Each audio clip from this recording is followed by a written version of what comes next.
Ready. Mr. Salantano, Here. Dr. Farrar. Here. Mr. Gonzalez, Here. Ms. Harvey. Here. Mr. Kanka, Here. Kelly. Here. Dr. McSheen, Here. Thornton, She'll be here any second. She's on her way. Lombardo. Here. We have a quorum. Can I get a motion to enter into exec? So moved. Second. All in favor? Aye. Opposed? Abstained? Motion passes. Whereas NJSA 10:4-13 requires adoption of a resolution of the board to go into executive session. Be it resolved that the board pursuant to Open Public Meeting Act, New Jersey Title 18A and the Hamilton Township Board of Education bylaw number 0166 hereby enters executive session to discuss a matter involving human resource matters, labor matters, matters falling under attorney-client privilege. Be it further resolved that the minutes of this executive session shall be made public following formal action by the board and or at conclusion of any investigation, due process proceedings or litigation, so long as not prohibited by law and so long as the need for maintaining confidentiality no longer exists. I think we're going right across the hall to the library. Going to the library. Okay. I want to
Yeah.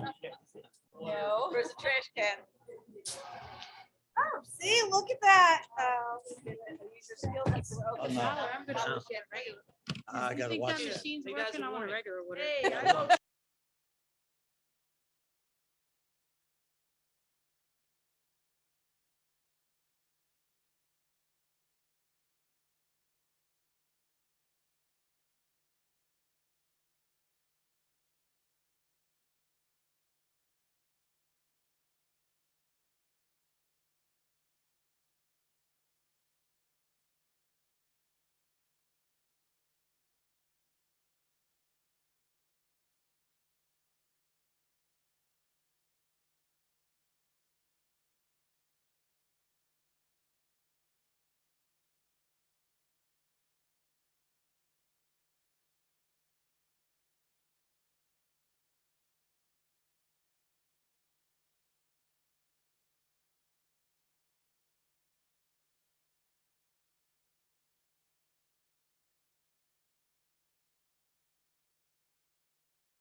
If everybody can have a seat.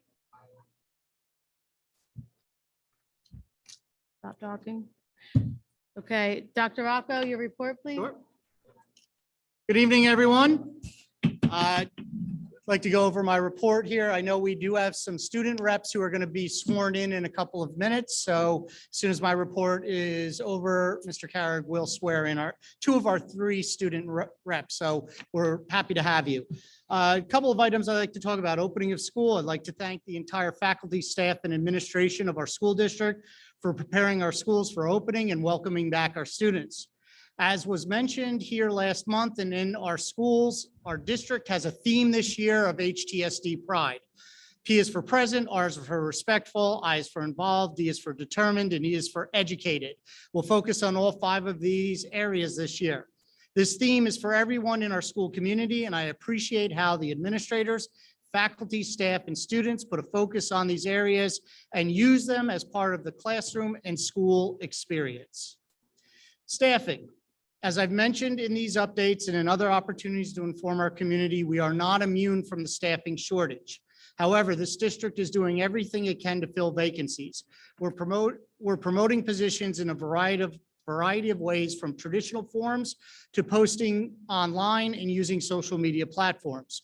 We're also interviewing staff as positions become available and as candidates apply.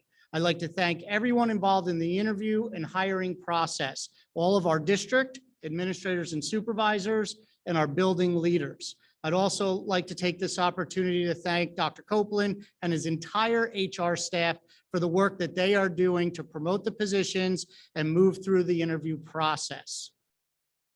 As a result, we have also applied to hire retired teachers. And through that effort and to get approved by the DOE, we are actually hiring 2 retired teachers this meeting. So I appreciate the work by everybody to fill those vacancies, and we continue to do so. We had a lot of summer construction and repairs this year. A lot was done this summer, as has been done the last 5 years. It's hard to do the amount of work that we do in 2.5 months and to complete that on time. And sometimes that work goes to the last day before school starts. Due to our projects that we have, the age of our buildings, it takes time to do this work. And as we move forward, we are going to make every effort, as we have done the last 5 years, to continue to upgrade and repair our buildings. There's a lot of work that's being done, and I'm not going to steal Mr. Kanka's thunder, but I do want to provide a couple of things. We've done work on ventilation at Langtree and Morgan. We've updated bathrooms and flooring at Nottingham. We've added a bathroom at Layler. We had the roof warranty addressed at Crockett, Alexander, and Sion. We've done a lot of flooring school-wide, district-wide. Mercerville, we are now working on HVAC upgrades. There's a lot of work being done. Univent replacements, that work continues. As we go forward, Bryson Reynolds, there is work in the kitchen, including walk-in freezer replacements and compartment dishwasher sinks. Work is continuing in the district as we wrap up those projects, and we will be preparing for next summer. The Facility Strategic Planning Committee signups are out. I also sent an update out today. As of this morning, 85 people have signed up from the district and our community to be part of this very important committee. Our first meeting will be during the week of October 10th. So that has already been spelled out. I'll be working with certain board members to make sure that the dates align. I want to remind all of our high school students, we have college and career fairs coming up at all three of our high schools. At Steiner, October 18th at 6:30 p.m. Financial aid session starts at 7 p.m. West, October 19th at 6:30 p.m. Financial aid session starts at 6 p.m. At Nottingham, October 20th at 7 p.m. Financial aid sessions start at 6 p.m. These college and career fairs are perfect opportunities for our students to see the options that are available to them after high school. As a parent, please bring your child to our school's events. You can be in any grade to attend, but this is really important for our juniors and seniors so that they can see what is available in college options and career and trade options. And that's been posted on our website and social media feeds. As I've talked about a number of times about communication, as we go through the school year, we use a variety of methods to communicate with our school community. I ask parents, please sign up for School Messenger and other services on our district's resource page on the district website. In addition, you can follow Twitter, Facebook, LinkedIn, YouTube, and Instagram pages that are specifically our district pages. Finally, we post information on our district's website. We continually work to keep our community informed and highlight the great things happening in our school district through these various communication forums. I'd like to congratulate Steiner, Saeed Ahmed, and Brooke Pena for moving forward to the semifinal round for the National Merit Scholarship. And I know you all join me in wishing them best of luck in the next step in the process. I'd also like to congratulate sorry, this moved on my screen here. I'd like to congratulate both Nottingham and West bands for their first place finishes in their band competitions last weekend. The new teacher induction program this afternoon, our first year cohort began their program. The focus of this session was on working with guidance. This session was facilitated by our newly appointed Director of Guidance, Kim Ferlato. Cohorts for years 2 through 4 will begin later this month.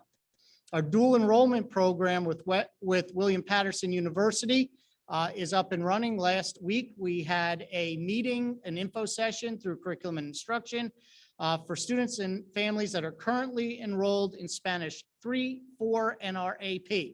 This is our second year of the partnership where students can earn college credit while in high school for their world language studies. Our new teacher orientation happened the last week in August. We invited all of our new teachers to be part of that orientation. We had a 5-day session that was well intended where new staff participated in a series of in-person and virtual sessions focused on staff evaluation, technology, and district and department initiatives. Finally, a reminder, back to school nights are in full swing. Please see your school's website and communication from me on the last community update for dates and times, and that is on the district website. And with that, that's the end of my superintendent's report.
of the funds for the unanticipated transportation costs because they've risen astronomical from last year to this year. There was also a discussion on the amended funding for reallocating budgeted grant funds for the lower costs for HVAC projects, purchase of swivels and cleanings. Is that swivel chairs? What's a swivel? Swivel is it's a That's type a of techno- technology that's that tech- makes it so you can like zoom, but also be present. Can you hear me? So it's for the it's like purchase based on of Google the Meet. swivels, cleaning and sanitizing materials. And as the district purchases those items, we're going to seek reimbursement through FEMA reimbursement funds. And as Dr. Rocco reported, we had a busy summer with Langtree Morgan, North Bathroom and flooring projects, flooring throughout the district, Layler Pre-K bathroom, the Crockett, Alexander Scion roof, which thanks to our construction manager, we were able to get that whole project done under warranty. All those projects have been completed. They were completed on time. The only work that wasn't completed, which I have already reported, was the Mercerville HVAC. And the goal is to get the heating operational by October 1st. And the rest of the completion will be done by October 15th. With there'll be a few punch list items remaining. But that was we already reported that because of supply chain problems with getting equipment in. But we're looking for October the 15th to complete that project. And the other one was the Grice Reynolds kitchen and the walk-in boxes is still on track for the end of October for completion. We also discussed we asked the engineer who's working with the new fields that were the anticipation of the new fields going in at west, north, and east with the turf fields. There was an issue with the north baseball field with drainage, and we're looking to have the engineer see if we can incorporate clearing up those draining issues and tying it into the draining project that's going to take place when that field is up for demolition for the new turf to be installed. We also discussed the OSHA 30 training for the district employees that are in our buildings working at all times. We're looking to schedule that sometime in mid-October. And it was brought up that several years ago, Mercerville School, there was an issue with the kitchen there with clearances for the oven and the exhaust hoods over there. So that equipment was removed as per building code violations through the Hamilton Township. But we're asking the architect and New Roads to look into any viable solutions where we can get that equipment back into the school where they can actually do the heating of the food for the children when lunch is ready to be served. Right now, they have to heat the food off site and bring it into the school. So we're looking to get that cleared up and where they can do it right in the school itself. And other than that, that concludes my report. Thank If you. anybody has any questions, I'll be more than happy to take them. I'm sorry. I just have an addition because I think it's relevant to the public. We had also mentioned when we talked about the lunch that students now have to pay, that parents who want to apply for the free and reduced lunch can do it right in the portal. So parents can go to the portal now. And in addition, they have the lunch card that you put your money on. You do it right through the portal. It'll take you to the vendor for that program, and it's very easy to add funds. If you had a student who did have money in previous years and you didn't use it because we had free lunch, then you can actually, that money is automatically on the new card, but you can also transfer money off of that between students. So it's very convenient right through the portal. So you can add money. You don't have to come to school to do it. Thank you. Thank you, Mrs. Harvey. And actually, it is pretty easy because I did it myself for my grandson over at Yardville Heights. But the most important item here with this free and reduced is please fill out the application, because most of our deficit comes because parents don't fill the application out. They are eligible, and no child will go unfed in our schools, and that's where the deficit occurs. So please fill out the application. Please keep your cards up to date monetarily, and we'll have a nice, smooth year. And that's it. That Thank concludes my you. report.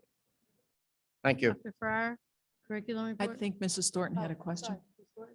Just a real quick question, just to clarify. Mr. Kanko, you had mentioned that we are going out for RFP to supplement campus monitors. You said that should be expected for next month?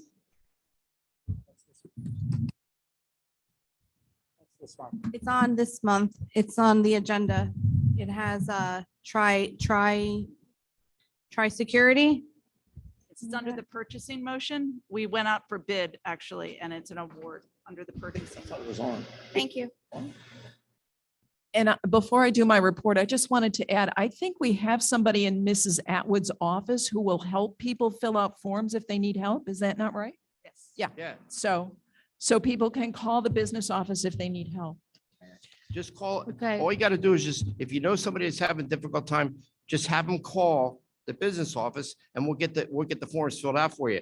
But it's important, if you're eligible, take advantage of the program. Okay. Dr. Farrar.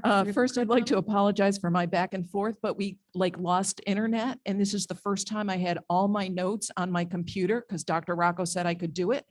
He had confidence in me. So I now have it on my computer and my phone. It's always a learning curve. The CNI committee met on Wednesday, September 14th. Mr. Gonzalez, Dr. McSheen, and I were all in attendance. Dr. Rocco also stole some of my reports, so don't feel bad, Mr. Kanka. Mr. Scotto started the meeting with a recap of teacher orientation, which took place at University Heights the week of August 22nd to the 26th. It was a voluntary opportunity for new hires and teachers who had been hired in the middle of the 21-22 school year. And Mr. Scotto said it was great. A number of teachers, they had a very large group of teachers. Committee members received a copy of the schedule of the events for that week to review. Some of the events were done in person as a whole group. Others were done remotely, giving people time to get oriented to their buildings, their classrooms, their new colleagues and principals. Staff were introduced to the district's evaluation model. Mr. Scotto outlined the various departments in the district, who leads those departments. Those in attendance also learned about district initiatives and the different tech platforms that we use. Attendees also learned about the associations which represent them. And on Friday of that week, the new hires received an additional welcome from Mrs. Thornton on behalf of the board, as well as a representative from the Hamilton Education Foundation. And Mr. Scotto wanted me to give out a special thanks. He organized it, and he wanted to thank the HTEA for providing lunch on Wednesday and the administration for providing coffee and morning snacks on Friday. Teachers began their school year on September 1st and participated in 2 days of professional development. We also received a copy of that agenda for review. Day one was PD at the district-based level and focused on district initiatives, various learning programs that the district uses. And this was for all the teachers in the district, not just new hires. Teachers attended department and grade level meetings. Newly hired administrators and supervisors were introduced. Day 2 of professional development was building-based. So faculty members got to meet one another, principals and teachers had time to discuss building initiatives and goals. They talked about the kinds of needs that they had for opening day information for students and staff. Next, Mr. Scotto briefed the committee about the dual enrollment information session, which the district held in conjunction with William Patterson University. This dual enrollment program involves high school Spanish classes. Students and the adults in their lives were able to attend the session, which took place on Monday, September 12th. This is the district's second year partnering with William Patterson. HTSD students can earn college level credit when enrolled in Spanish 3, Spanish 4, and/or advanced placement Spanish. Each dual enrollment class costs $300 as opposed to the regular rate of approximately $1,600 per course. So essentially students pay $100 per credit hour as opposed to over $500 per credit hour. Interested students are required to take the William Patterson midterm and final exams. But under this program, a student could potentially take Spanish 3, Spanish 4, and AP Spanish in the dual enrollment program and graduate with 9 hours of college credit. Mr. Scotto also provided an update on what his department has done in connection with the 2020 Comprehensive Health and PE standards. And again, I remind the community that this board asked the administration to continue with the 2014 standards this school year so that as a board, we can do our due diligence before accepting the new 2020 health and PE standards. So the district is still using the health and PE standards that have been in place for 8 years. Since the August board meeting, the following steps have been completed. The C&I department created an online and paper opt-out form. The opt-out form was built in a section on Power Schools, so the district now knows how many students have opted out. In the past, opt-out letters were sent to the principal and stored at the schools. This new approach allows the administration to keep track of these parental decisions. The department mailed home to all families a hard copy of the opt-out form for every student. Opt-out forms must be completed for each student in the district, even if the siblings are in the same building. It is because this opt-out form is accessible to individual teachers. Grade level documents for families in K-12 were created and posted online. Physical copies were also sent home. The committee heard community concerns about the costs of those mailings, but at the August meeting, this board agreed that a two-pronged approach kept parents and guardians on the same page with the district. There was also a concern that some people could not access the internet and that they had to access it by phone. Mr. Scotto and the supervisor of health and physical education met with all health and PE teachers during the opening week of school to review process, procedure, and policies. Meetings were held with building administrators and support staff to learn how to access opt-out reports in Power School, as well as to learn how to upload information from the paper forms that have come back to the buildings. The information on the curriculum and instruction website under the Health and Physical Education tab was reviewed and enhanced. All the curriculum guidelines and topics can be found there. I would also like to again remind people that access to the middle school and high school health textbooks can be found in that same location. Go under the curriculum tab on the district website, go down to the Health and Physical Education tab, and it's right there as you open it. Finally, Dr. Rocco included all this information in his August 30th community update. And on Tuesday, September 13th, Mr. Kanka and Ms. Kelly as committee chairs and Mrs. Lombardo as board president were sent an email update containing this information. Going forward, the C&I committee will be meeting with the other board committees again starting in October to continue to review and discuss the 2022 standards. Finally, Dr. Altabello reviewed the emergency virtual and remote instruction plan for 2022 and 23 school year. The New Jersey Department of Education requires districts to generate this plan, which can only be implemented if the district or an individual school needs to close for 3 or more consecutive days for health reasons. The board is being asked to accept that plan in motion G2. And that's all I have, Mrs. Lombardo. Thank you. Thank you. Ms. Kelly, do you have the personnel report? Yeah, the Personnel Committee met on September 14th. Dr. Rocco gave us an update as well, talking about the Chapter 27 emergency virtual and remote instruction programs. We talked about a change in date for our October meeting to not conflict with the school boards. I think we have to make a motion tonight to do that. I have that on for other business. Oh, good. Okay, super. We talked about the mileage reimbursement was being changed as per state and federal. Board of Education members that are going to be going to the convention. We talked about master scheduling. We talked about sidebars that will be on the agenda tonight for approval for teachers that are streaming instruction and also teachers that are teaching a 7th period. We thank them for doing that to help support our students and make sure that courses are available for everyone. Dr. Copeland talked about that we're going to change the way that we do our the agendas for new staff appointments, and they're going to include the UPC code, which is the unique position code, which a lot of districts do that just to make sure that your positions are lined up and that you never get 2 people in the same one or forget the position. We talked about the staff observation evaluation schedule for 2020, 22, 23. We talked about the motion to hire retired teachers to help fill our positions. And we also talked about that the district's going to be expanding professional development for our custodians. Our goal will be to have them all Black Seal certified. So we're going to work with the state to make that happen.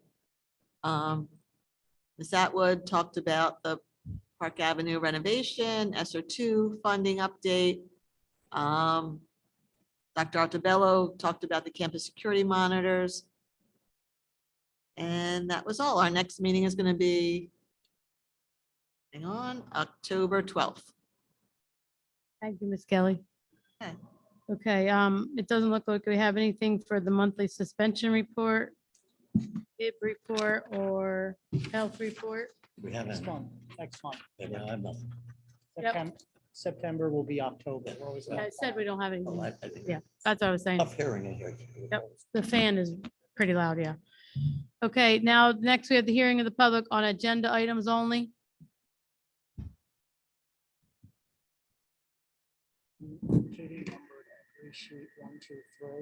Yeah, I know. And I will have a number for the people that signed in for other people.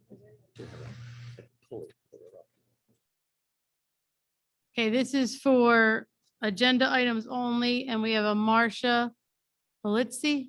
I'm sorry if I pronounced that last name wrong. Okay. Tom White.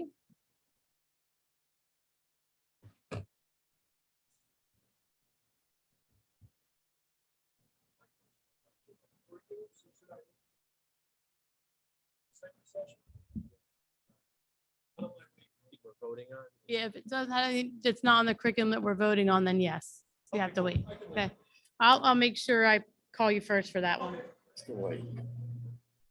Fran Carroll.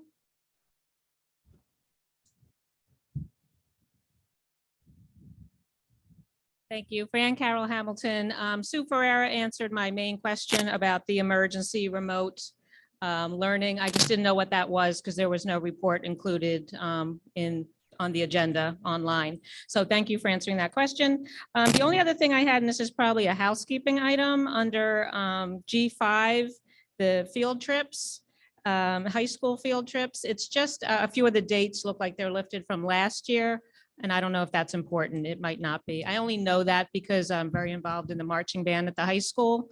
And it has like last year's date for the Hamilton West Cavalcade, and some of the dates are Sundays, and the marching bands never travel on Sunday. So I didn't know if that was important or not, but I think it's using last year's dates for some of them. Thank you. We'll We'll make take a sure we look. look Yeah, into we'll that. take a look at that. Okay, that's it. Thank you. Thank you. Okay, I don't have anybody else signed up for that, so we're gonna move on to, if you can, Dr. Farrar, if you want to move the curriculum instruction items. Sure. Upon the recommendation of the superintendent, I move curriculum and instruction items number 1 through 8. Second. Anybody have anything, questions on any of those? Dr. McShane? Yeah, so actually I do have a question on item 5. It's actually the student field trip destinations. There are a few forms on there. It looks like it's compiling all the high school trips, all the middle school trips. But at the top of the form, it's addressed to as a principal. And I was just. Yes, so Dr. Altabello can talk about how we do approvals at the start of the year for general field trips that are going out.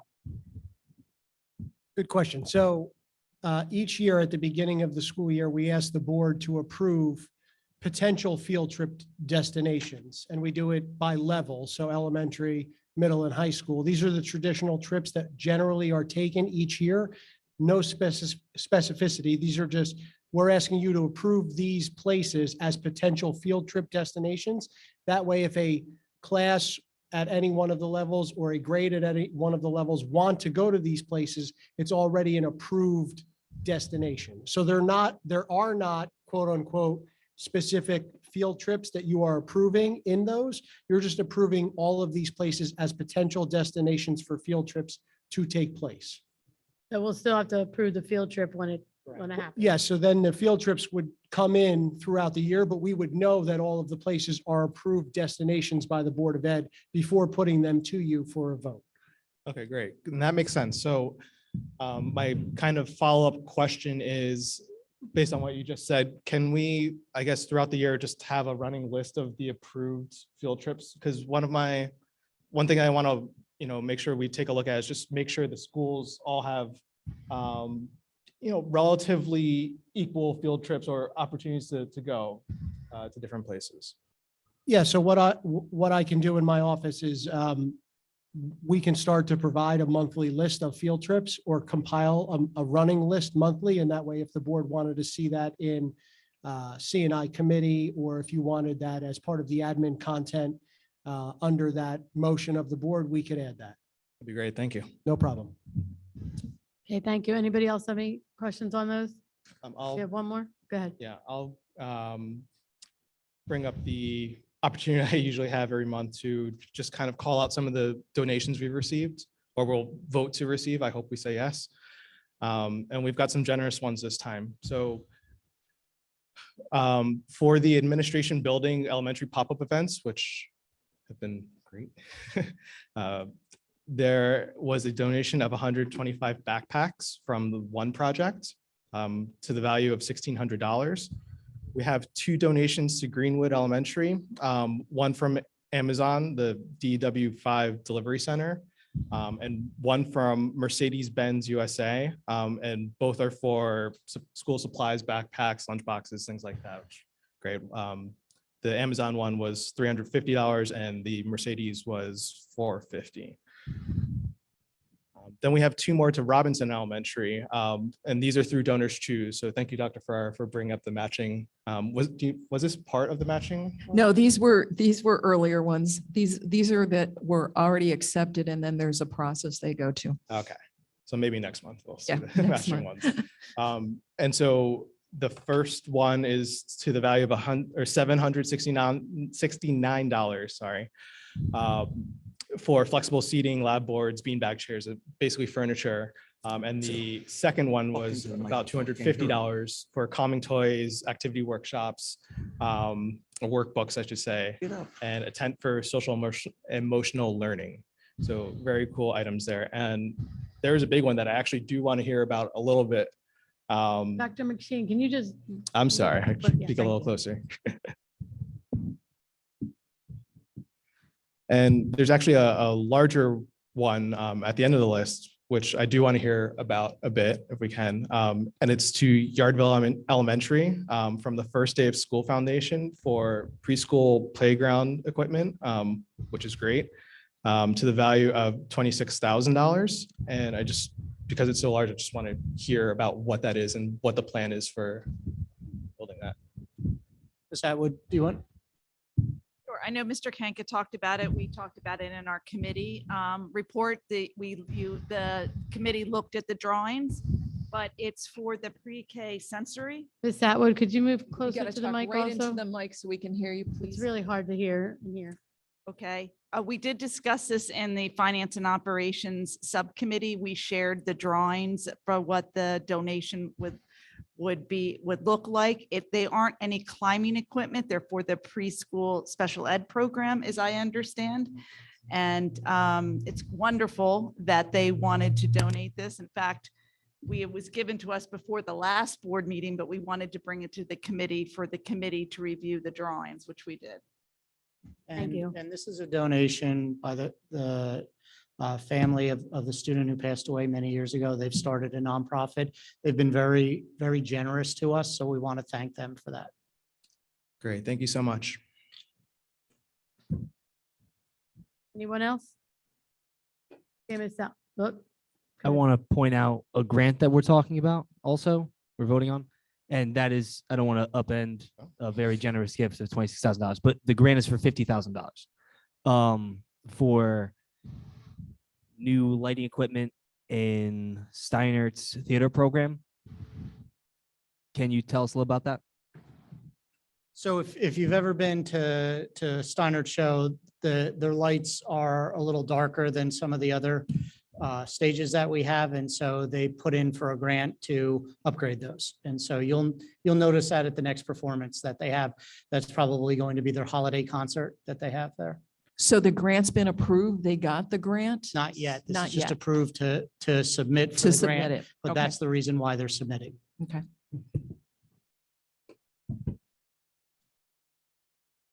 You good? One more question.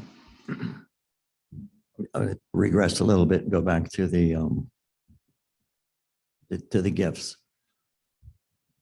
Do we have the Yardville playground on tonight? The one for the family? Is that in there? That's the one we just talked about. Okay. just- I mean, I know I've seen it, but I just didn't, I couldn't pick it up. Yeah, it's the last one on the Okay, grants list. thank you. Okay. Ms. Atwood? Mr. Salantano, Oh, yes. Dr. Farrar, Yes. Mr. Gonzalez, Yes. Ms. Harvey, Yes. Mr. Kanka, Yes. Ms. Kelly, Yes. Dr. McShane, Yes, Ms. Thornton, Yes. Ms. Lombardo. Yes. Motion's passed. Mr. Kanka, can you bring us through the finance and operation motions 1 through? Sure. 14?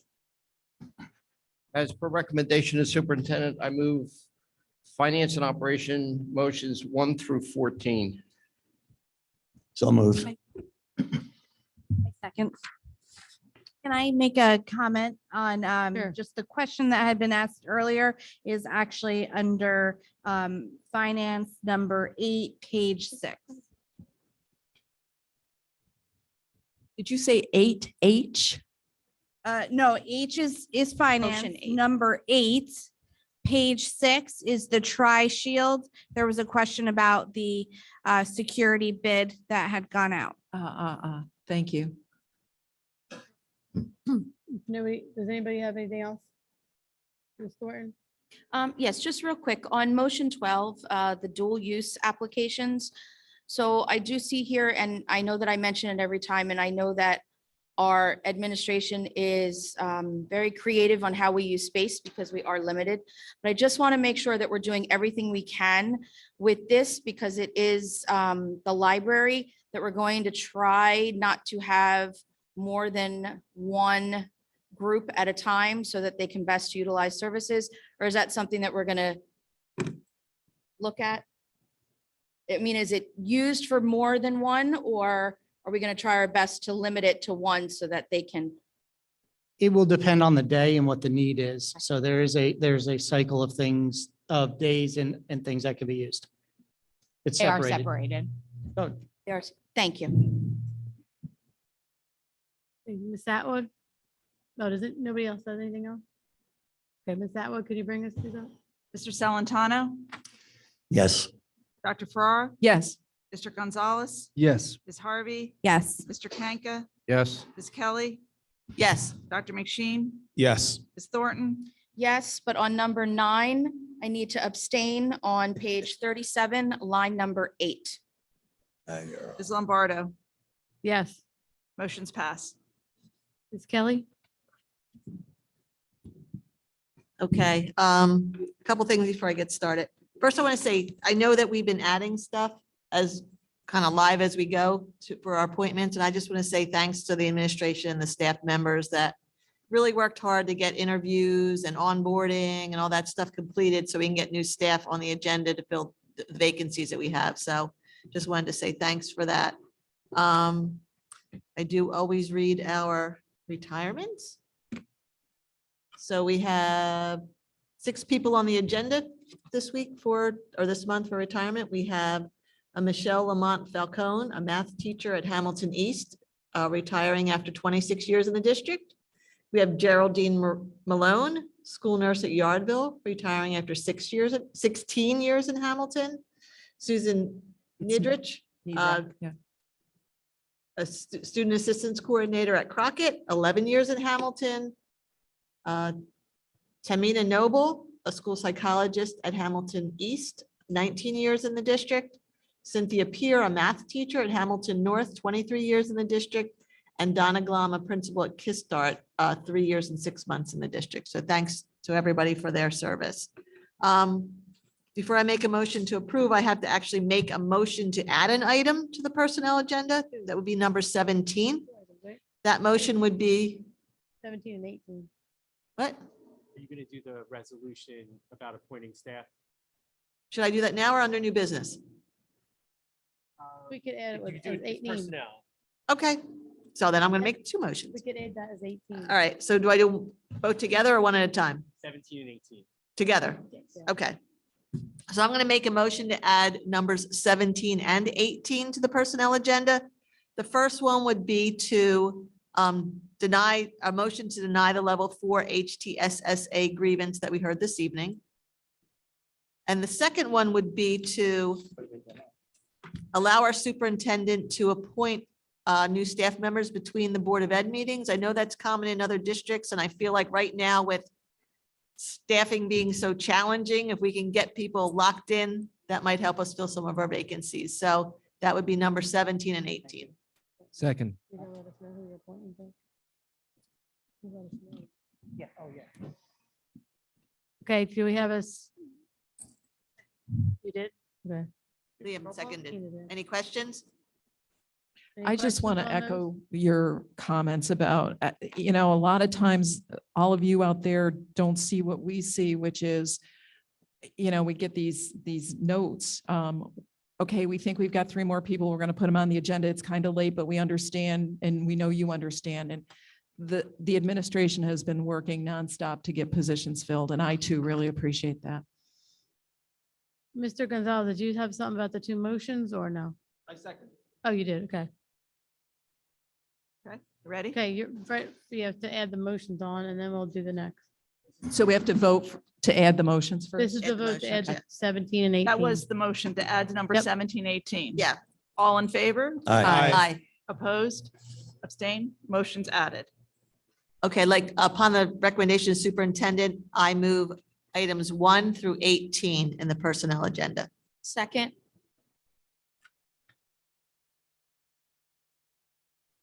Okay, Anybody have any questions on Mr. Salantano? On the sidebar agreement, stop me, Patrick, if I'm getting too personal here, but synchronous teaching, okay, is that the reason we're using that method is because of the shortage of teachers? Yes, it's a method that we're using right now until we can find a person to be in the classroom. It's a certified teacher in our district that's teaching the exact same subject at the exact same period. The students will have an adult in the classroom with them in the other class where the teacher's not at. And as soon as, and we're continuing to look to fill those positions. But while we're interviewing and trying to find people, that's how we're going to be filling that. We did that last year also. And the asynchronous is for like video conferences? I mean, video teaching? Is that? Yeah, that's so, different? the teacher will be live in one of our buildings and simulcasting in to the other building. And so when we fill those positions, these folks will, I would assume, go back to their assigned building? Yes. I Thank you. actually have a comment on those virtual things because last night at the back to school night at Langtree, I was just amazed at the Promethean screens that were purchased. I don't think we had that at the beginning of the pandemic. They were just on their little laptop screens, but Yeah. the Promethean screens were amazing. They were so sharp and you could really see. So I think that this is a great idea to fill that gap until we can get the teachers. It's an option of providing instruction daily. And like I said, our effort is to fill it with a person in the classroom. Thank you. Anybody else? Dr. McShane? Yeah, I have a question on the newly added, is it 18 for the approval of new staff? Is that only for full-time? Does it cover, student teachers or other kind of aides? I believe as it would have been in the summertime, it would be certified staff and classroom assistants so that we can address both instructional needs and IEP needs. And then as Mrs. Lombardo and I just talked, anytime that would happen, I would notify you between meetings. However, just for the public's knowledge and everybody, that item then would be on the next board meeting for formal approval. But it is only for teachers and ed assistants. That's it. Not administrative No, positions. those are the right? only two positions it would be for You can just get a teacher in a classroom sooner. immediately. Mr. Gonzalez? And would that be a permanent change or would that be? No. No. How not permanent would it be? Would we have to do that month by month, or how would that go? Patrick. So Be a permanent change. Yeah, historically, we've done this in the summers in the past. Presumably, this would be month to month until the board said, enough, we don't need to do it anymore. The board can then take a formal action to rescind it, or just go back to the normal order of business where appointments are put on before their actual start date. So we'll ju- have it on the agenda every month as whatever the last number would be. And just to touch upon this, it allows them to start early, but there are still certain requirements that are absolute musts before they enter the classroom. The fingerprinting being one of them, the background check. So it's, even though it's done in between meetings, those necessary background items are still completed before they actually enter the school building. For an example, we will hopefully have a confirmation tomorrow morning for a vacant position that we have. With this approval, then I would be able to start that person as soon as they have all their paperwork completed, all the background checks. Because I think as we all got the text, we had till 1 o'clock today, we still let them put. I thought anything after that, we would start losing track of what was added, so, So okay. Anybody else? I hope this is not redundant because it's tough hearing over here. So I'm not sure if you just answered this, but with regards to the hiring of the retired teachers, Yes. okay? So would that then put them in like in a classroom or in a position like as a permanent? It's not a permanent position. I believe we have up till 2 years on that, and it does not impact their pension. Weren't we able to do that before? We used to be able to hire up to 2 years. For administrators, you would be Okay, so able to this do is the that for teachers that administrators. This is before for was only- teachers, correct? Thank you. Thanks for that clarification. Okay, anything else? Ms. Atwood? Mr. Salantano, Yes. Dr. Farrar, Yes, on everything but number 6A2, I abstain. Mr. Gonzalez, Yes. Ms. Harvey, Yes, except for I abstain on number 2A3. Mr. Kanka, Yes. Ms. Kelly, Yes, Dr. McSheen, Yes. Ms. Thornton, Yes, but abstain on motion 2C1. Ms. Lombardo. Yes. Motion's passed. I'd like to also just take a moment before we move on to introduce our 2 supervisors to the district. Ask them to just come up for a second. We have Kerry Sullivan, who will be our new art supervisor, and Tracy Schwartz, who will be our new 612 math STEAM supervisor. So welcome.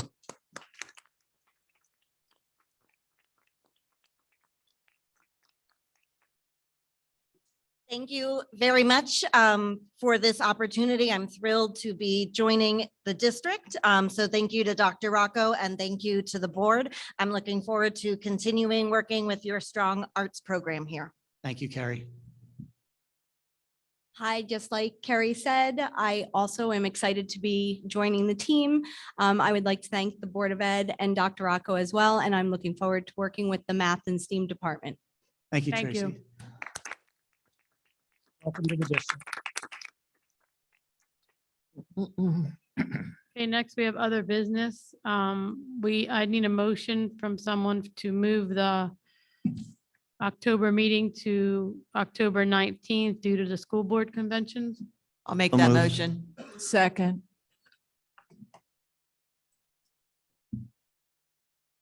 Is that what? All in favor? Aye. Opposed? Abstain? Motion passes. I also just wanted to mention to everyone, there was a teacher a little bit before school started, a couple of weeks ago, right?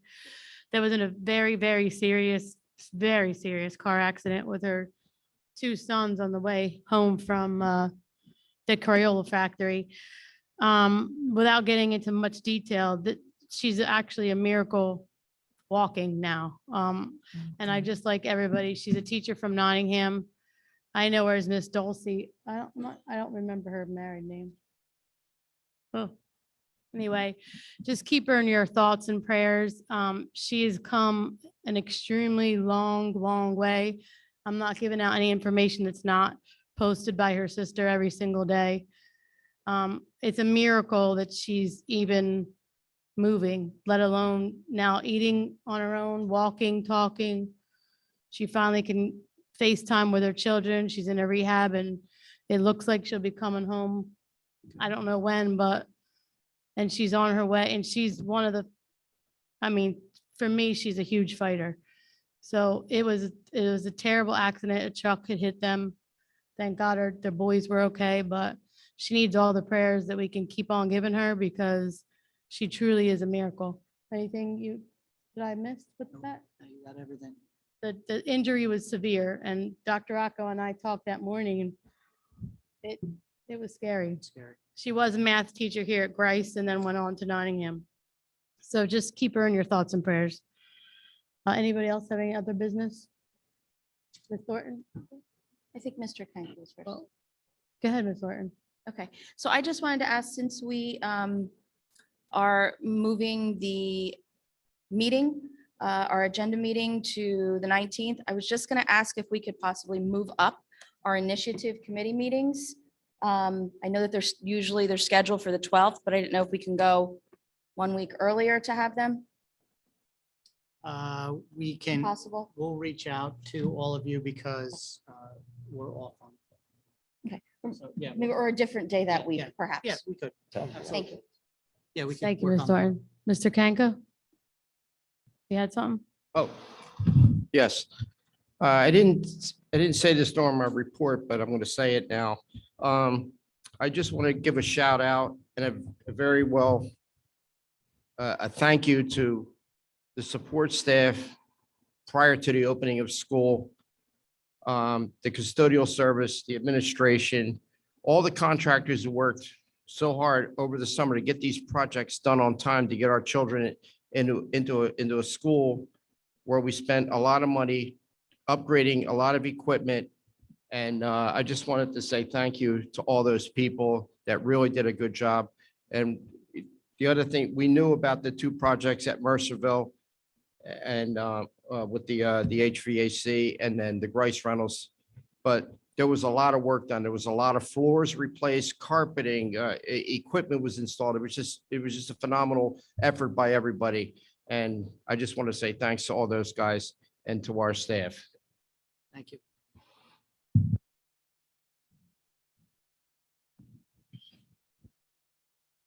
Abby Strauss. Thank you, Mr. Walker. Oh. That was her married name. So it's Abby Dulcie when we had her. Thank you, Mr. Walker. Is there anything you think you could add to that, or did I about cover it? I see you in the back. Mr. Walker's in the back there. Our new principal of Grice. No, good? Yeah.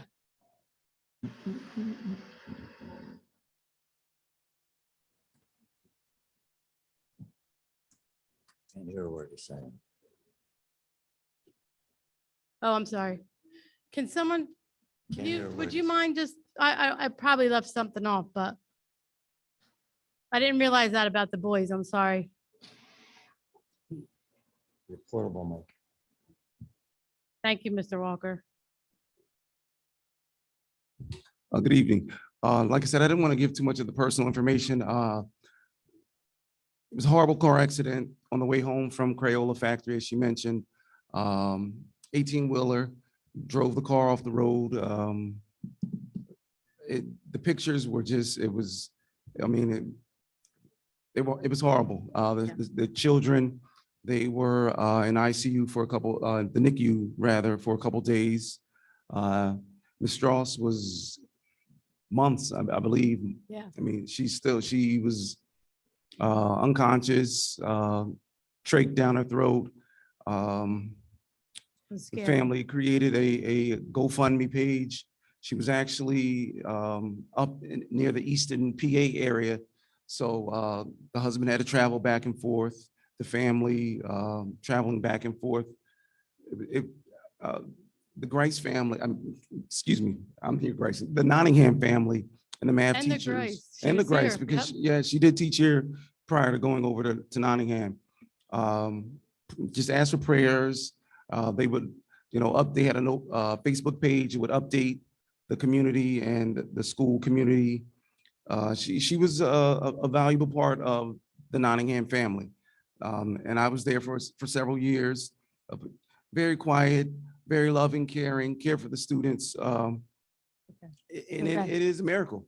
Thank I you. truly believe it's a miracle. Yep. That she's up talking. From the reports that I heard, that many people, it took months and months, sometime years, for them to recover to the place where she is now. So just glad to Thank hear you that for she's doing well. clarifying that. Thank you. Okay.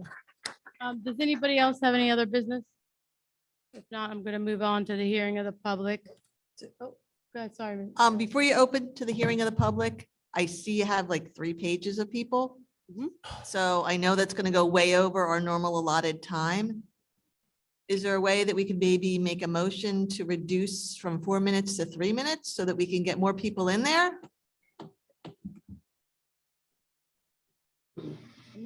I'll make the motion to reduce it to 3 minutes, what the addition that we extend the time. Because, That way we would get everyone in. well, We we know want we to would extend the extend time past our also. normal I mean, time, yes. there's stuff about 20 minutes and 3 minutes. Right, we would, yeah, I'm not used to that stuff. I would, To be honest with you, it's just let them talk, and when they don't make sense, that's when you tell them you had Okay, enough. so the motion. to However, extend it 3 I'm minutes. answering your question. You want, if, as long as we can add an additional, I think Liam brought it up the last time, you want to go half an hour, 3 minutes each, that's fine by me.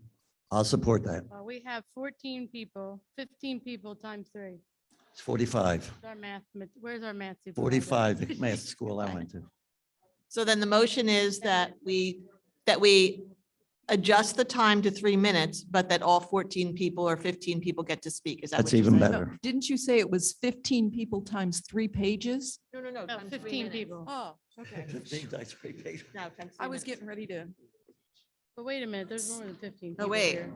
There's more than 15 people. Somebody numbered it, number 15. There's 13, 10, 20, 21, 22 people. 22. Well, are they all going to be here? I mean, that's another thing. That All right, how Some about we may, just some may agree not that be we're here. gonna let everybody on here. Just talk, let then everybody why would you talk. want- But at 3 minutes each. Is that Okay. good? Fine, that's fine. Did that make that motion, Pam?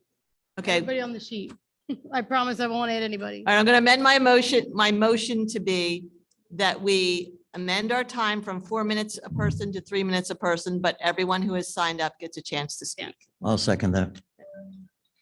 I'm sorry, there's somebody asking me something in the audience, but, okay, we're gonna start with Mr. Tom White. Do we need all We in gotta have a favor? vote. All in favor? Aye. Aye. Aye. Opposed, abstain, motion passed. Did you abstain? Mr. White. Okay. I'll just watch it. Okay, Mr. Tom White.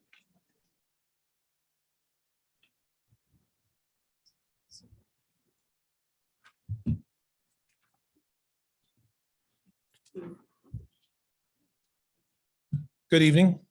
You're gonna have to bear with me because I prepared this for 4 minutes, not 3. So if it's incomplete, I apologize. My question is about the curriculum. Last year, I went to a school board meeting, spoke to Dr. Rocco, and I asked a very specific question. And I said, will Hamilton Township be involved in any kind of classes that have to do with CRT or Black Lives Matter or anything like that? And you told me no. Okay, cool. I went to the high school, spoke to Mr. Regazzo. He said the same thing all year long. Everything was fine. So this year comes around and I get my daughter is a senior at Nottingham. And we get this paperwork on the multicultural studies course. And I just need to ask a quick question because I need to know which way I need to go on this. Did you guys read the source materials for this class? I'm seriously asking the question. Did not. I did not. I did not. Okay, so here's the problem. And that right there is the issue. We can't ask pointed questions and get information from you guys that we need as parents to figure out what we're going to do for our children. So I learned a long time from my father that you don't complain about anything unless you do your homework, make sure your facts are accurate.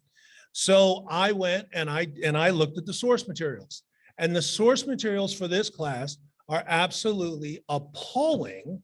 And they're also for me, terrifying, because most of the source material in here is hatred towards white people. It's telling our children, because that's what they are in high school still, that the enemy of them, if they have brown skin of any kind, is somebody who is pigment challenged, as I like to say. And the problem is that my wife, blonde hair, green eyes, she's pigment challenged. She's what you call a white person, right? So my daughter comes home after 2 days of school and starts telling me about how racist this country is. The same country, by the way, that has the Constitution that you just had those 2 young people swear allegiance to. So how does that make any sense? One of the books that is written by one of the authors, that is the source material for this class, she starts out by saying how racist and how this country is based on white supremacy. If that is the case, if that is in fact a fact, then how can you possibly have Black people in this room? If she's worried that much about police officers who wantonly go out and kill Black people, even though that's statistically completely inaccurate, how are we teaching this to our children and calling it multicultural studies when we're saying allow students to explore history through perspectives, explore the United States as a multicultural nation, assist students in better understanding who they are and what has shaped their current identity? Well, if we're telling them their identity is based on a flawed country, if we're telling them that it's a country that's based on white supremacy, well, then where are we starting the kids off from? Okay. This is something that is not going to be inclusive, as you like to say. This is divisive. This is dangerous. And when you start having issues in the classrooms because you've got kids arguing or kids I'm fighting and sorry. violence happening, this Preach is it. the reason for it happening. Thank you. I am very troubled by this. Can we look into what? Now, I spoke also, I'd I like to also see called the up the information, too. guidance We're counselor. doing 3 minutes, right? I also stopped him. called up, give me 30 seconds. Okay. I also But called the I- guidance counselor at the school, and I also spoke to the principal, Mr. Regazzo, on Friday about this. Now, I pulled my daughter Okay. out of the class because I'm not going to have her get poisoned Okay. by this nonsense. But I still haven't gotten any feedback. I haven't gotten any answers to my questions, and I want answers. If you're not reading the source material on these classes, then you cannot have these classes in our schools poisoning our children. We got 3 minutes. Can you please give your information to director over there of Jim Altabello? And Sure. Jim, excuse me, that's not necessary. Well, it is necessary because No, this no, no, is I wasn't talking dangerous. to you. I was talking to the outbreak in the Oh, audience. I'm sorry. And I actually personally would like to know those answers myself because I'm going to be honest up here and say I did not know that. Yeah, nor did Mr. So- Regazzo, the right. principal. Okay. nor did Ms. Schiavone, the guidance counselor. The only person who seems to know about the source materials on this class is me. I'd like to, Jim, can you take Mr. White's information and then maybe get an answer to all of us? I think it is. I certainly hope that's not. It's an what's being- elective, isn't it? Before we continue, you. this is nothing against Mr. White. Liam, Are we gonna do 3 minutes though? So we're gonna Yeah. try to hold that. All right. Yep. All I can do is try and stop somebody. If they keep talking, I don't have tape, so there's not much I could do. Okay, Brenda, Julian?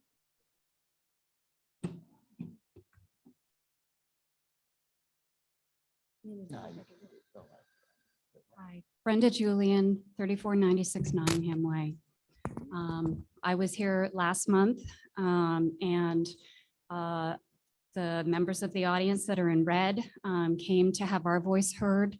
And we didn't get the benefit of 4 minutes. By the time we got to the mic, we had 2. So just out of fairness, we might go over, and I'm sorry about that. But we deserve to have our voice heard too. The other group has been up here very, very loudly for months. So I'm going to start. Wasted 1 minute. First off, I want to say our teachers live in our district. I said this last month. Their children go to schools in our district. Our teachers are not groomers, pedophiles, and abusers. That is disgusting. We have a group, a very religious group here that is supporting candidates that are calling our staff groomers and abusers and pedophiles. I believe these candidates should not be allowed to run for our Board of Education. Okay. Religion in schools is not allowed. We have division of church and state for a reason. If you want to have Christianity taught in school, you should also have the Quran. You want to have the Lord's Prayer, you should also have prayer to Allah. If you want to have all religions can be taught, that's fine. Equality of religion. But our country, our Constitution is based on a separation of church and state. That's it. It is. I grew up in a very religious, very conservative household. My parents were faithful Sunday school teachers. I was not a holiday Christian. I was a Christian that was at church 4 to 5 times a week. We went to Sunday school for an hour. We went to praise for an hour. We went to lecture for an hour. We went to prayer hands-on, okay? Then we would go and come back Sunday night and have more praise. We would come back Wednesday for supper and prayer. We would come back on Thursday for youth group. I would come back on Friday for young adult for hours. I am a faithful person. I'm a person that reads the Bible. Nowhere in here does it tell you to bring hate into our schools. We are taught to love one another. We are taught to love thy neighbor as thyself. Julian, we're at 3 minutes. I'm sorry. Thank you, though. I understand that you're going to be upset, but we agreed to let everybody talk, and this is the only way we're going to be able to do it. So, Rika Rubin. Thank you. Yes, you did. Thank you very much. Name. And if we have everybody do that, then we'll be able to get all 21 people on. Hello, my name is Rika Rubin. I live in Hamilton with my husband and my 2 kids. My oldest is through the Hamilton school system, but my youngest is a junior in high school. The time goes really, really, really fast. I'm here today because I would like to speak to the importance of inclusivity, in particular with regard to the LGBTQ community.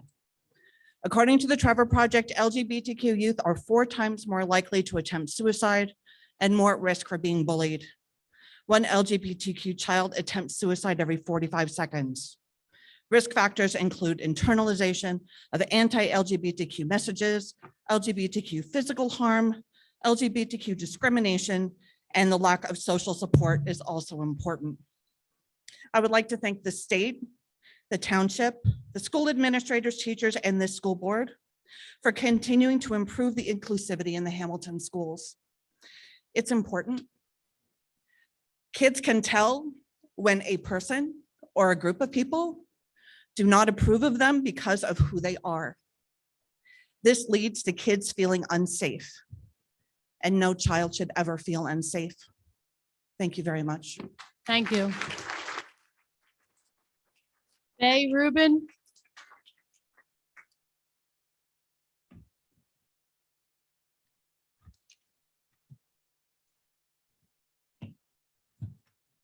Good evening, board members. I am Vay Rubin from Hamilton Township. As you may or may not remember from last month, I spoke about the values of perspective given the conflicts of the new health curriculum. And I would like to expand upon that today. As I mentioned previously, I'm currently in school and I just started my junior year at Hamilton High West. While I understand the most vocal group of people who seek out against this potentially newly updated curriculum are concerned parents of typically young children, I would like to stress the importance of getting the input of some staff and students as well. This could be achieved by simply releasing some form of survey for all students and staff to fill out for the potential changes in the curriculum to see what they personally think. While I understand that these concerned parents have every right to want to know what their child is learning, as someone who would be directly affected by this change, I would like to make sure that my input can be taken into consideration. Have you ever thought to consider if any of these students have any problems with the type of information they are learning? From my experience, I have seen time and time again that children pick up on things easier than we think, and that any sort of stigma that we have towards a certain group of people is taught. I'm recommending that we stop encouraging unnecessary stigma and that we try to fight back against the curse of ignorance with knowledge and important conversations from an early age. Despite the influx of misinformation, this is not the same as teaching a second grader oral sex or masturbation. This is simply breaking down these toxic social constructs that we've had for centuries and letting kids, no matter who they are, what they identify as, either now or in the future, that they are important and valid in our society. No matter what you believe, we can all agree on that the world has changed a lot and it's going to continue to change even faster. Why should we teach the children the way of our past if our goal is to prepare them for the future? While I am technically a part of the future generation, I'm still a part of the present, and I will do everything in my power to fight for my rights and what I believe in. Thank you for your time. Thank you. Thank you. Rocco Riccio.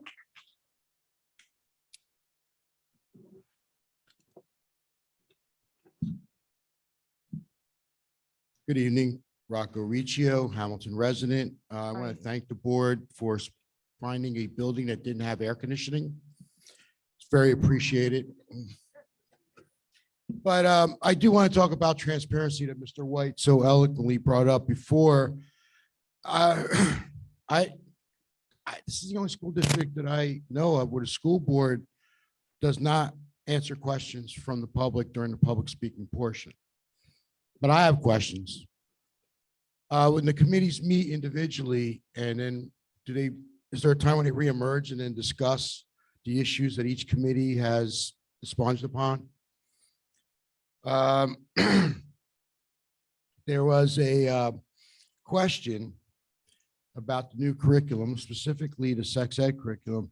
I don't know if the board is aware of that the governor has made threats today against districts that are trying to opt in or opt out of that curriculum. My question is, well, first off, you have to understand when you're doing that, you're creating a scheduling nightmare for the guidance department and the administrative positions in each school, who's opting in, who's opting out. The other issue is, look, I understand. I really, truly understand. I'm very empathetic. Let's find a solution. Opting in, opting out, that's not the solution. Like I said, you're creating a scheduling nightmare. How about an after-school program starting at the 5th, 6th, 7th grade level, where students can get together that want to learn about gender identity, even if they are into that category or not. You know, really, I mean, just you have a vetted teacher, they get an honorarium, and I think that will suffice the state's standards. There's a lot of AP courses that have been introduced into the district. Great. But are the teachers going to be AP course audited so that they obtain the certifications required to teach those courses?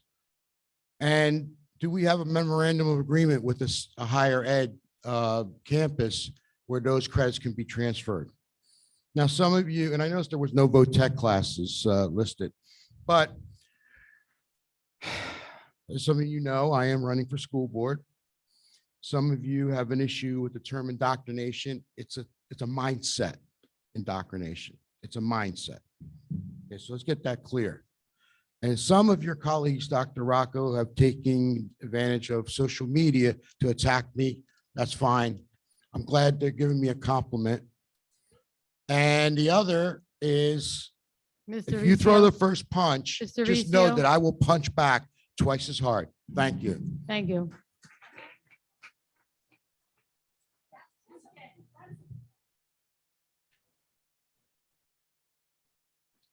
Dawn Soma.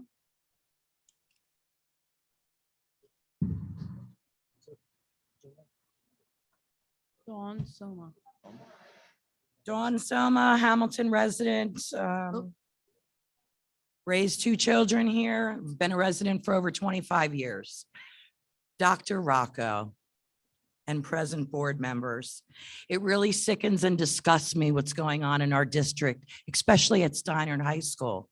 As you all are aware, 2 days after the first day of school, a teacher was having sex with a 17-year-old student.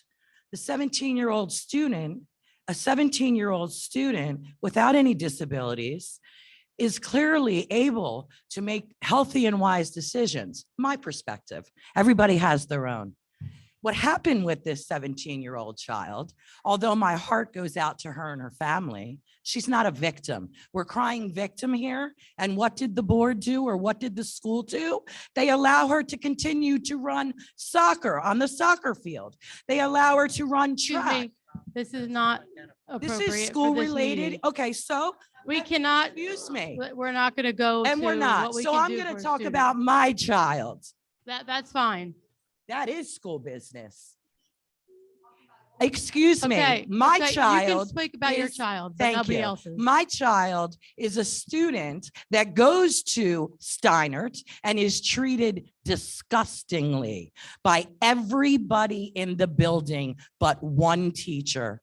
Okay, my child, who really should be going to Hamilton High School West, but because you choose to make a decision and not allow her to go there because of your wonderful administration throughout our district that allows things like this to go on, kicked my child off of the varsity cheer squad when she was jumped from behind and protected herself. While you have other children, white, that are allowed to continue to be in sporting events and continue to be praised upon and be out at extracurricular activities while participating in disgusting behavior. This is what was posted on social media Thursday.